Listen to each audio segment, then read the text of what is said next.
hadn't been back to Leavesden in 18 years. So I remember last day of shooting Prisoner of Azkaban, I said goodbye to the 3 kids. I was very emotional, and I walked out, and yesterday was the first day I came back here, so it's changed quite a bit. Yeah, it's an almost out-of-body experience being back here at Leavesden. So much of it is familiar, but then also so much of it is kind of slightly different, because obviously it's been turned into this wonderful tour. So it's kind of, there's elements to the sets, but they're sort of slightly different kind of layout. Oh, it's lovely. I mean, the whole studio is obviously much more glossy than when we filmed on it, so it feels different. And it also just feels really nice to come back as an adult, just with the maturity and, you know, I suppose wisdom that you've gained in 10 years. It's been quite a few years since we've seen each other, so to be able to come back to where it was actually taking place, albeit it's been a bit more glamorized, isn't it, now, since when we were here before, but it's still really special, like being in the Great Hall with everyone earlier was just incredible. It's been really touching. It is strange. It's slightly disembodying coming back, because it's been, for me, probably over, God knows, how many years? That's 11 years? So a lot has changed.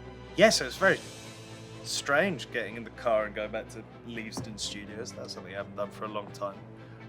I took a moment to just sort of look around the Great Hall and sort of take it in and try and think about the significance of it, of being back on there. It's just astonishing, the change, you know. And watching them growing up was kind of like watching your own kids grow up, you know. The thing that really stays with me from the first film is just how much fun it was, you know, to be exposed to this world, to get to be part of a story which I knew and loved. You know, I'd read the first 2 books by the time I was involved in the first film, and I loved them. So to get to be a part of this world that I had been conjuring up in my mind as I was reading those books was a real luxury. So it's more the feeling of the thing rather than a kind of any specific individual moment. I think my fondest memory, I mean, I was only in the one scene on platform 9 3/4, and I didn't have a line in the script to the point, and then Christopher Columbus gave me a line on the first day, so I was very excited to suddenly be saying good luck as Harry sort of goes through into the platform, and I felt like just such a lovely kind of addition on that day. You know, I felt like I didn't get too nervous because it was just happening in that moment. Oh God, every day was a memorable moment, because every day you were, as a director, you're on these incredible sets. So you walk into the Great Hall one day, you walk into the Chamber of Secrets, and as a director, it's the greatest playground in the world. It's hard to pick one memory, really. I suppose any time with Chris Columbus getting as excited as he did was always a fun thing. I suppose the Great Hall. I'll always remember that, the first time I walked through the Great Hall, and it still gives me the same sort of tingles as it did then.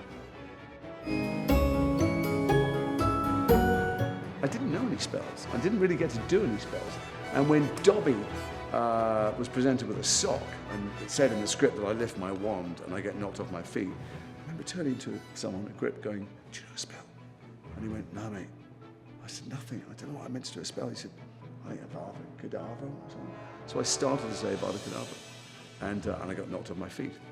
I got a mailbag from thousands and thousands of people. People are still annoyed about it. How dare you? You were going to kill Harry Potter. I didn't know.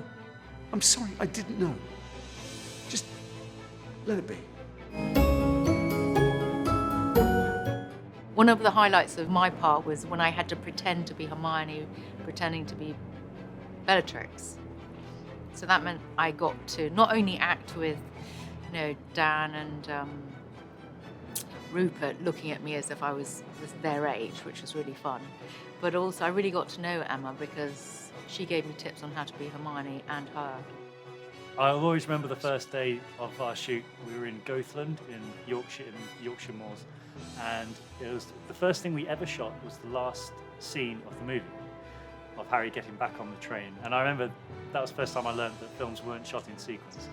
And I just remember everybody coming together for that. We literally took over this tiny little village.